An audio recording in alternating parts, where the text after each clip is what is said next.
भारत ने पहलगाम हमले के बाद बाज़ाब्ता तौर पर सिंध तास मुआहदा मुअत्तल करने का ऐलान कर दिया है। हालांकि ये मुआहदा गुज़श्ता 2 साल से गैर रस्मी तौर पर मुअत्तल था।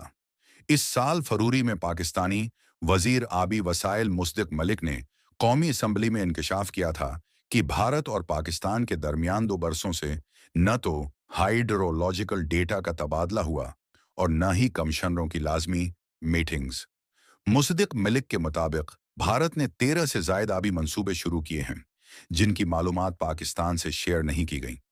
भारत तवील अरसे से माहिदे में तरमीम का ख्वाहां है, जबकि पाकिस्तान किसी तब्दीली के खिलाफ नहीं है। भारत ने 2023 और 2074 में पाकिस्तान को तरमीम के नोट्स भी भेजे। सिंध तास माहिदा थोड़ाई 60 में तय पाया था, जिसके तहत मशरकी दरिया बयास सतलज रावी भारत को और मगरबी दरिया सिंध झेलम चनाब पाकिस्तान को मिले थे। भारत पन बजली के मंसूबे बना सकता है, मगर आबपाशी नहीं कर सकता। पाकिस्तान को दरियाए सिंध के पानी का 88%, जबकि भारत को 90% मुल्क की खुराक और 25% GDP इस आबी निज़ाम पर इन्हिसार करती है।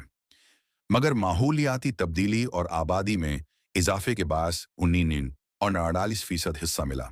पानी की दस्तियाबी में शदीद कमी आई है। अब पहली बार भारत ने सरकारी तौर पर मुआहिदा मुअत्तल करने का ऐलान किया है। ताहम फौरी तौर पर पाकिस्तान का पानी बंद होने का खतरा नहीं, क्योंकि भारत के पास अभी है इतना इंफ्रास्ट्रक्चर मौजूद नहीं। बीन-उल-अक़वामी कवानीन के तहत भी भारत दरियाओं का पानी मुकम्मल तौर पर रोकने का मुजाज नहीं। ताहम मुआहिदा मुअत्तल होने के बाद भारत अपने 13 मंसूबों पर एक तरफा तेजी से काम कर सकता है।